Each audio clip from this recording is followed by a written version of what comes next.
So I understand, yes, it is still early in the NFL season, but what I want to do here is I want you to buy or sell if these are contenders or not. Remember, there's only one game left in this month, and that will be Thursday Night Football tomorrow. Let's start with the Baltimore Ravens. They are 2-1. Are you buying or selling that they are contenders right now?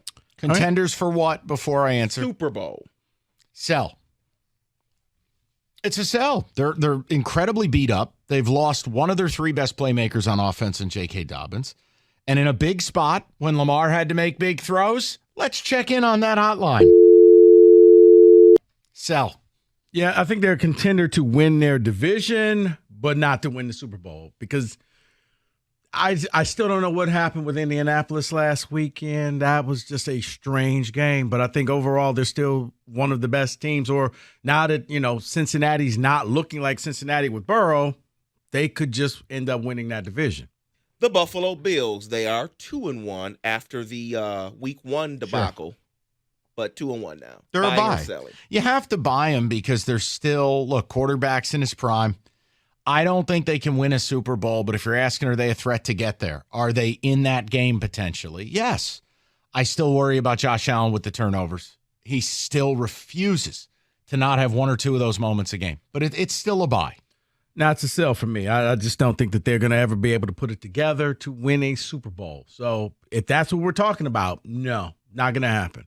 This one might be a little tricky because they have probably the best defense in the NFL, but offensively, they look porous, and that is the Cleveland Browns at 2-1.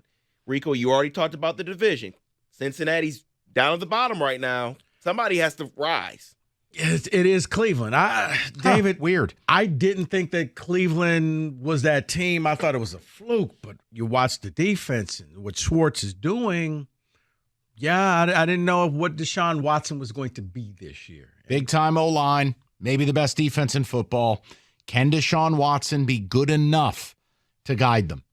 I mean, it's a tepid buy because without Nick Chubb, it just changes so much. But that defense is as real as it gets. Now, next on the list, the Dallas Cowboys at 2-1. Dominated New York teams. Sell. Lost to the Cardinals. I'm going to sell. I don't believe in the Dallas Cowboys on surface. I'm going to sell because I don't think they'll get past the first round of the playoffs again. When your final play, once again, is Zeke Elliott snapping the ball back with no help, we have hit the bottom of the chili pie. I'm going to put the next two teams together because they both play tomorrow. They play each other tomorrow. So depending on what happens tomorrow, one could be the buyer, one could be the seller. Detroit Lions and the Green Bay Packers. I'm buying both. I think they're both playoff teams.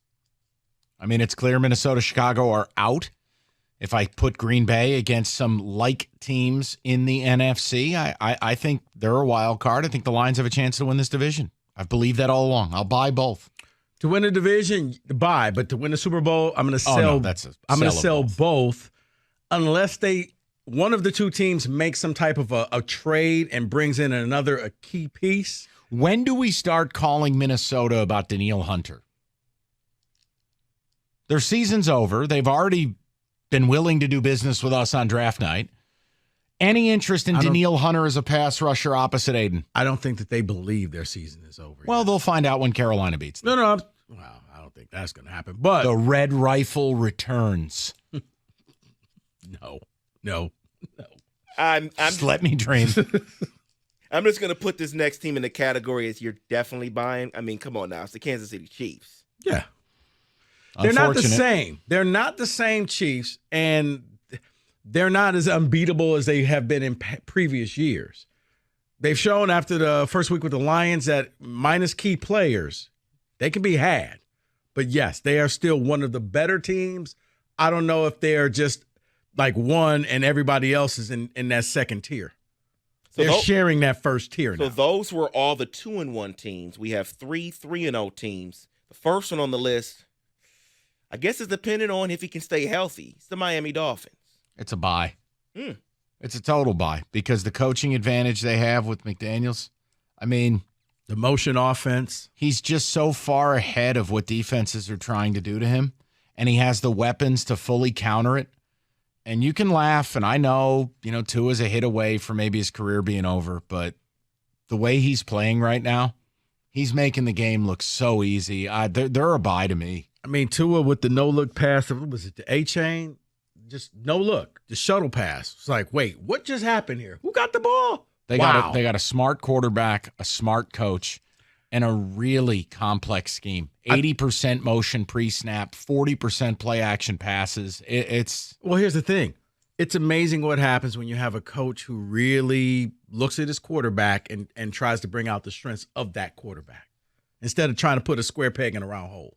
Next on the list is a team that after yesterday's game, or Monday's game, I should say, they were saying they're not even playing their best football yet.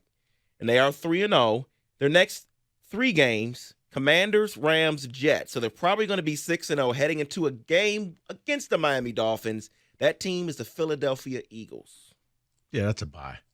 I'm buying Philly. I mean, you're looking at what the defense is getting better. You got Jalen Hurts in the offense. I mean, you're doing this with a backup running back, who I think he is now the guy in DeAndre Swift. Yeah, that's a buy to me. Somehow, some way, they've taken a defensive line that was aging and put Jordan Davis and Jalen Carter in the middle of it. And they're 2 of the top 5 interior linemen in all of football through 3 weeks. I think that's why they let a lot of the older guys go. Yeah, but they pulled the Steelers. The idea that you lose Javon Hargrave and you don't have any fall off, that's unbelievable. Right, that was vintage Steelers back in the day, though. It's just like, how do you let this? Oh, that's why you let him go. Okay. All right. And then final team on the list, this guy, I don't know how. Their quarterback is not the greatest quarterback, but they keep winning. It's the San Francisco 49ers. Sell. Brock Purdy will turn into a pumpkin in the playoffs. I just refuse to accept this is real. You know what? He's now DJ Khaled. All he does is win. Okay? That's it. Defense, they're bringing pressure with just 4 people. And, yeah, Purdy doesn't have to play above his head because he's missing a ton of throws. His arm is not quite right, but he's got enough offensive weapons around him with Christian McCaffrey.